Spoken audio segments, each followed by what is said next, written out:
Rebonjour à tous. Je suis prêt. L'aromatothérapie m'a bien calmé, déstressé. J'ai eu du mal, j'ai un peu répondu non parce que je regardais les belles images. Ça, c'est peut-être perturbant. Donc moi, je vous ai pas mis trop d'images sur l'attentat de Nice parce que ça, c'est perturbant. Donc je suis médecin sapeur-pompier professionnel depuis plusieurs années. Et puis j'étais depuis 4 ans le médecin référent de Nice à la caserne Magnan quand a eu lieu l'attentat. Et j'ai été un des tout premiers intervenants parce que j'étais de permanence, mais surtout j'ai accompagné beaucoup de pompiers dans les suites et dans le mois et les 2 mois et encore actuellement, puisque j'étais leur référent bien connu, donc j'étais extrêmement sollicité. Et puis au bout de quelques mois, mais dès le départ, on a commencé avec des psychologues. Alors, ceux qui ne le savent pas, chez les sapeurs-pompiers, nous avons des personnels professionnels et des personnels volontaires. Et en particulier, pareil, au service de santé, nous avons 15% de professionnels et 85% de sapeurs-pompiers volontaires. Et parmi eux, des psychologues cliniciens. Ils sont 5. C'est une unité départementale d'aide psychologique. Donc, ça veut dire que c'est des gens qui sont en activité chez les sapeurs-pompiers en plus de leur profession. Leur mission, c'est d'abord les débriefings psychologiques après un événement traumatisant, c'est celui du 14 juillet. Donc c'est ce qu'on appelle les défusings, mais ils ont également des missions très importantes de formation, d'information en dehors de des temps de crise pour préparer les sapeurs-pompiers à y faire face. Ils font aussi des entretiens psychologiques individuels, systématiques pour les plongeurs, pour les intervenants de la garde héliportée et pour les sapeurs-pompiers volontaires mineurs de 16 ans à 18 ans, puisqu'on peut rentrer comme SPV à 16 ans avec des missions limitées. Ils font également des entretiens psychologiques individuels à la demande, pas plus de 3 parce que leur rôle ce n'est pas de faire une prise en charge et un accompagnement, mais juste du dépistage et de l'aide ponctuelle. Ensuite, ils passent la main aux psychologues de ville ou éventuellement hospitaliers.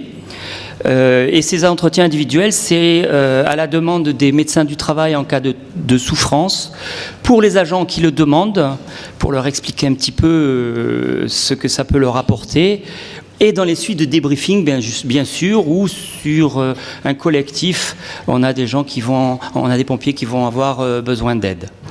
L'attentat de Nice, c'est le premier attentat en province de cette ampleur, d'une part, et qui ne s'adressait pas avec des secouristes professionnels, mais avec des secouristes pompiers, donc non militaires, et de tous les âges, c'est-à-dire jusqu'à 60-62 ans. Donc c'est un petit peu des spécificités qui fait qu'on ne connaît pas très bien cette population, qui n'est pas toujours très au courant.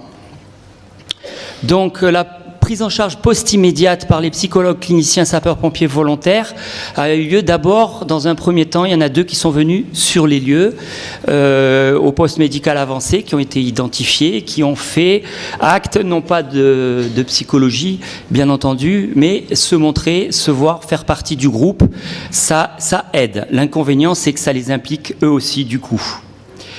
Ensuite, on a fait des débriefings, on en a fait une douzaine environ dans la semaine qui a suivi. En fait, il était prévu d'en faire matin et soir et plusieurs fois. Et le premier s'est très mal passé puisque les pompiers qui ont bénéficié de ce débriefing étaient issus de différents postes de travail, plus ou moins impliqués. Et certains m'ont dit, on est rentré avec nos problèmes et on est sorti avec les nôtres puis celui des autres. Donc la caractéristique d'un débriefing, c'est de faire appel à une équipe qui a vécu un petit peu la même chose.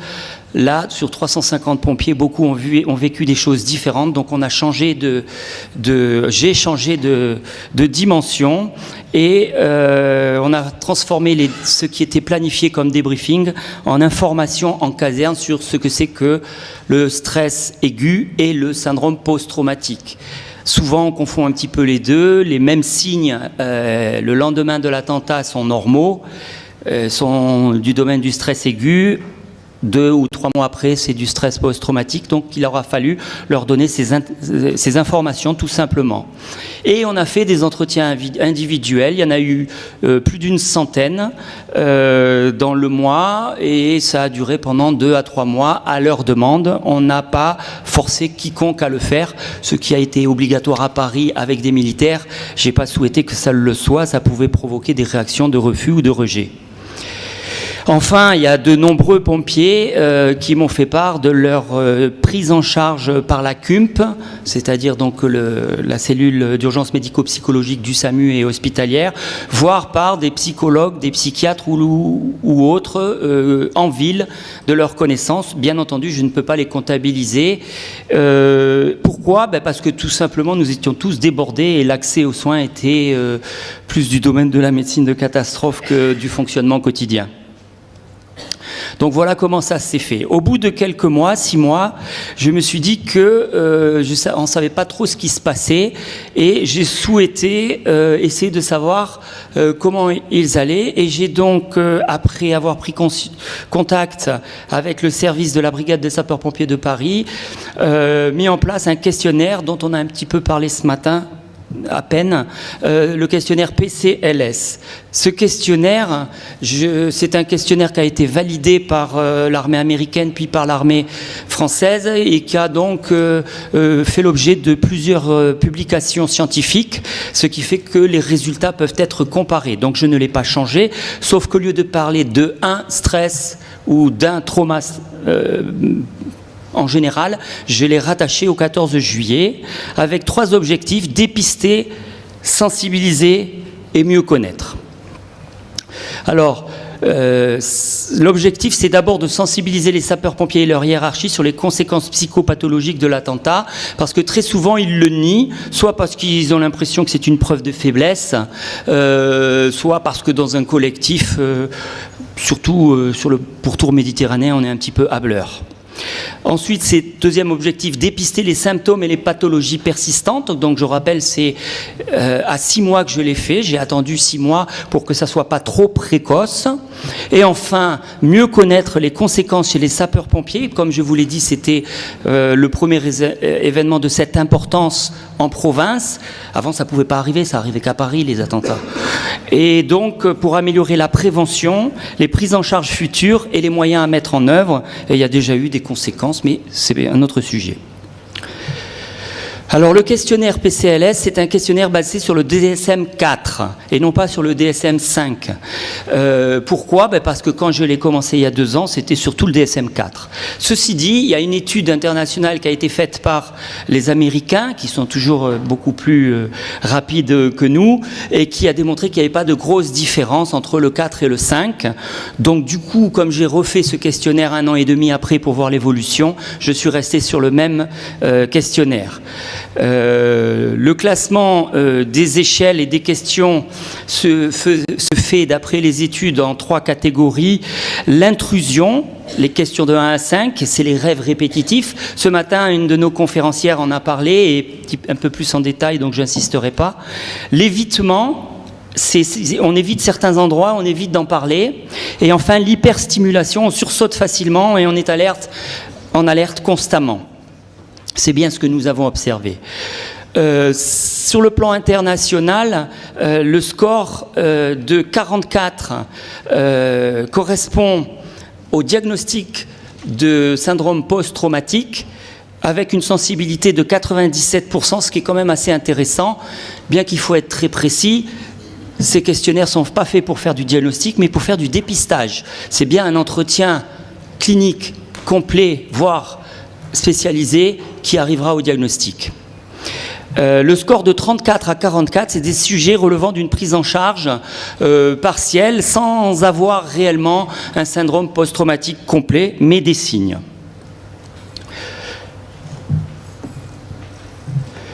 Alors voilà comment il se présente. Vous avez 17 questions. Je prends juste la première.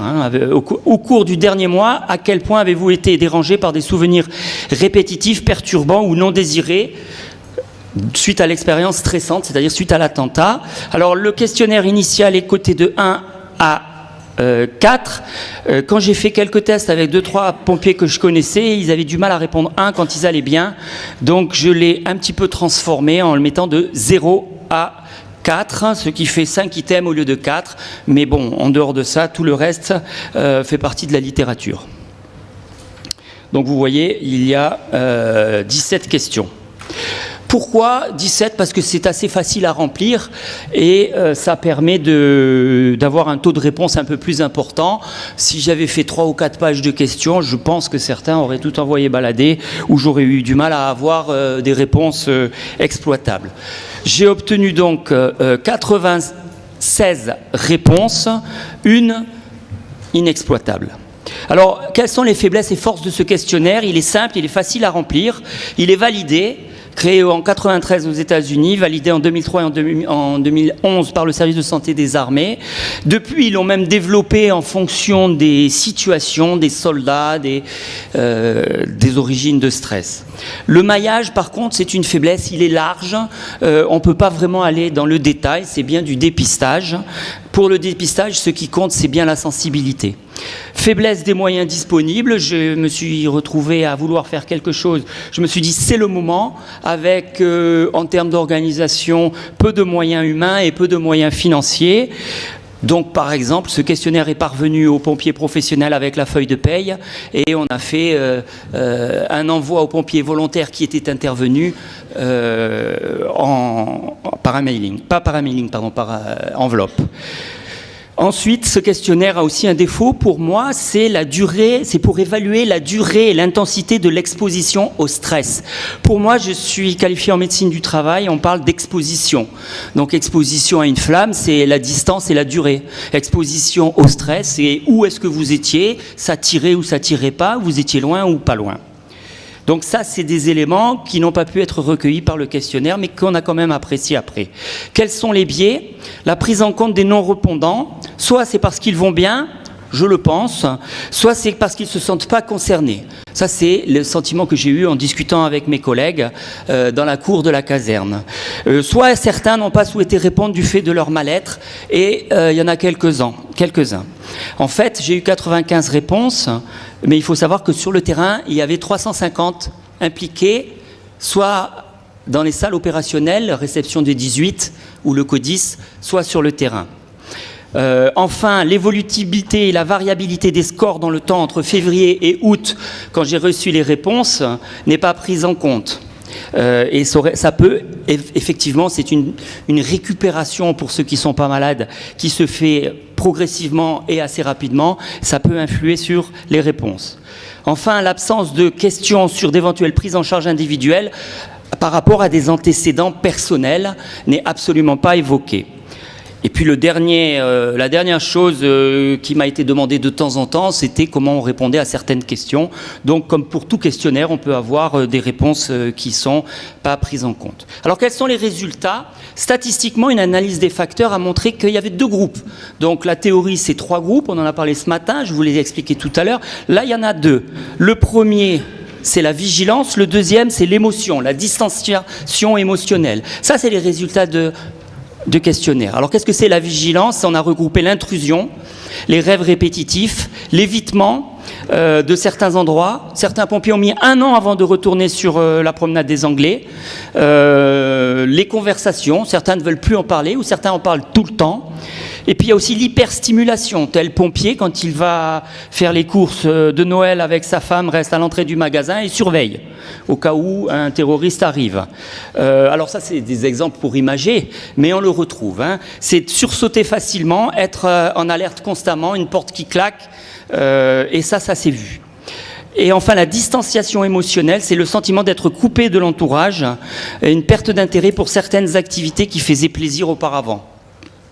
C'est plutôt le côté social. Mais en général, une grande variété de symptômes. Alors le calendrier, c'est 7 mois après premier envoi, 21 mois après deuxième envoi, septembre 2018, rendu des résultats et analyses. Une publication devrait suivre dans quelques semaines. La population, c'est 300 50, petite faute de frappe, intervenants, tous des sapeurs-pompiers ou des PATS. Les PATS, c'est le personnel technique et le personnel administratif ou spécialisé qui n'étaient pas forcément et qui n'étaient pas sur les lieux, mais un attentat, cette particularité, c'est que tout le monde est impacté. D'ailleurs, tout le monde me racontait où il était, ce qu'il faisait à ce moment-là, comment il a appris l'événement, y compris les amis, y compris... tout le monde avait besoin de parler. J'ai jamais rencontré ça dans d'autres catastrophes. C'est la particularité du terrorisme et de l'attentat. Les questions, donc, sur les 95 réponses que j'ai eues, j'en ai 16 anonymes.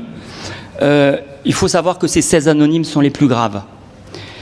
Donc, en fait, un désir de le cacher. Sur le deuxième questionnaire, 45 réponses, mais en fait, plusieurs dans la cour m'ont dit, quand je leur disais « remplis ton questionnaire », je ne veux plus y penser, c'est tourner la page, je ne veux plus en entendre parler. Donc, ce n'est pas une démarche de négligence, c'est une démarche active.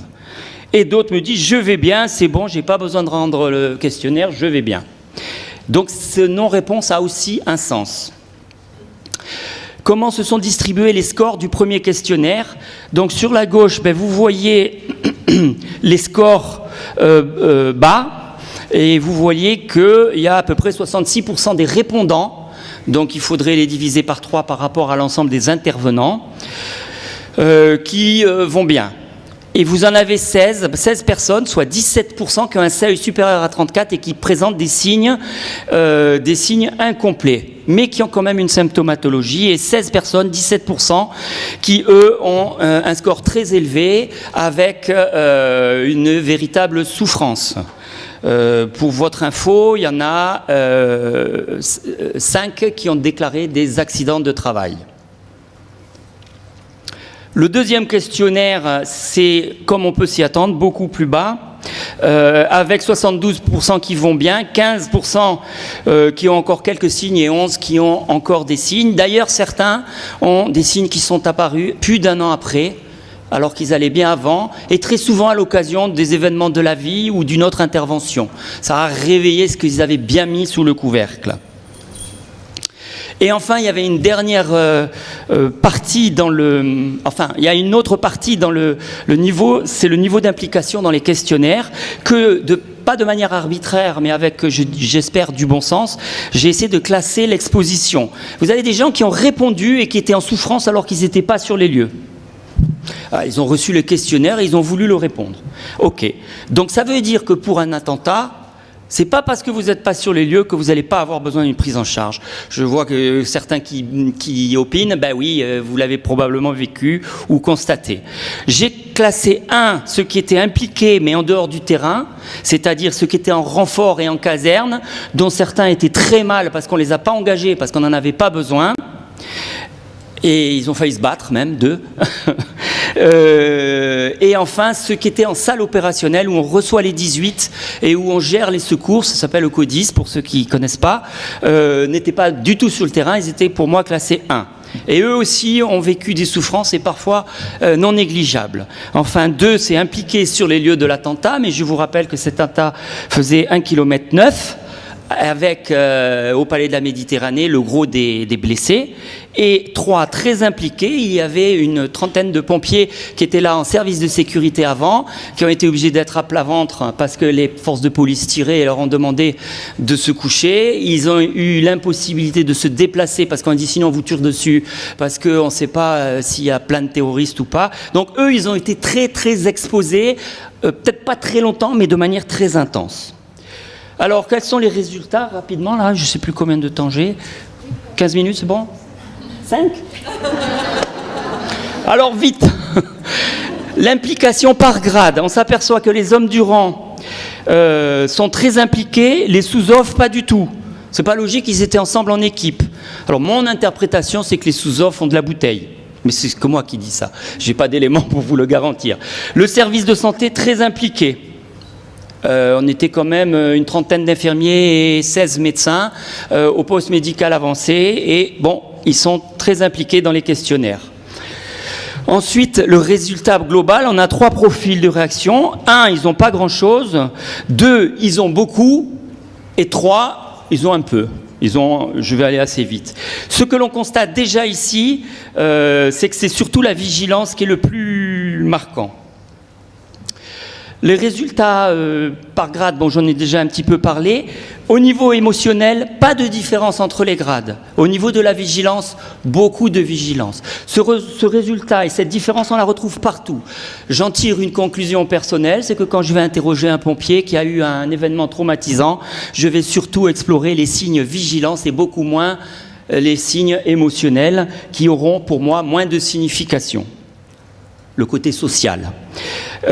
Si on compare l'implication par rapport aux symptômes, on s'aperçoit que c'est les hommes du rang qui sont les plus impactés au niveau de la vigilance. Bon, c'est logique, ils étaient sur le terrain, et au-dessous, ce n'est pas significatif.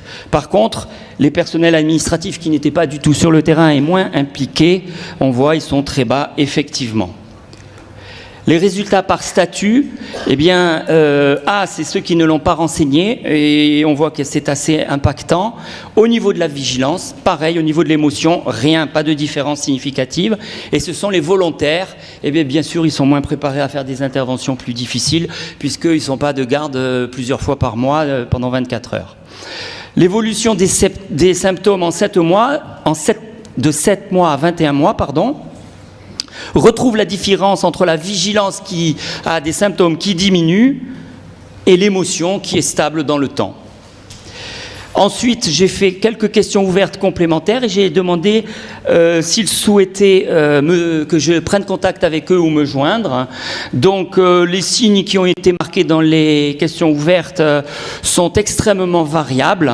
Vous les avez tous là, je ne vais pas les détailler. Ça va de prise de poids, de malaise vagaux, d'anxiété, transpiration, jusqu'à de véritables dépressions. Et les questions ouvertes ont aussi amené d'autres remarques particulières qui sont en fait très variables, mais on n'a pas pu en tirer quelque chose de précis. Il est revenu souvent le fait que les pompiers étaient surtout inquiets pour leurs enfants, qui hurlaient quand ils les voyaient se mettre en tenue pour partir au travail, en disant « n'y va pas, tu vas te faire tuer ». Et en fait, ils voulaient savoir tout simplement qu'est-ce qu'ils devaient dire et comment ils devaient se comporter. Donc, au-delà de leur atteintes psychiques, ils avaient des questions extrêmement pragmatiques pour pouvoir savoir être. Les suites données aux réponses, c'est 8 agents contactés à leur demande, 4 avec des consultations médicales, 5 adressés à des psychologues SPV, certains que téléphoniques, des entretiens, et 3 plus 2 un peu plus tardive, reconnaissance en accident de travail. Les motifs de ces suites, c'est des conseils de prise en charge, des conseils de comportement vis-à-vis de ses enfants, je vous l'ai dit, besoin d'être rassuré, alerte sur un copain, un collègue qui va pas bien mais qui veut pas venir, ça c'est plus compliqué, et des demandes de renseignements pratiques. Voilà, j'arrive à la dernière diapo en conclusion. J'ai voulu, non pas par rapport à l'étude que j'ai menée et la prise en charge que nous avons effectuée, avoir une note positive. Certaines études internationales ont étudié les effets post-traumatiques positifs de ce genre de situation. Il y en a beaucoup. Le premier, bien entendu, c'est l'augmentation de l'expérience. On conseille les autres et si jamais ça recommence, on sait mieux faire. Le deuxième qui me paraît très important à titre personnel, c'est recentrage sur ses valeurs personnelles, recentrage important, les amis, la famille, alors je vous dirai l'amour, et puis un investissement accru dans les relations humaines, ce que nous travaillons depuis ce matin, me semble-t-il. Je vous remercie.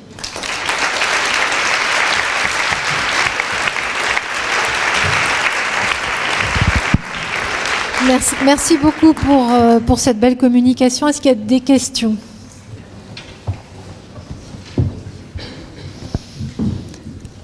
Oui, une question.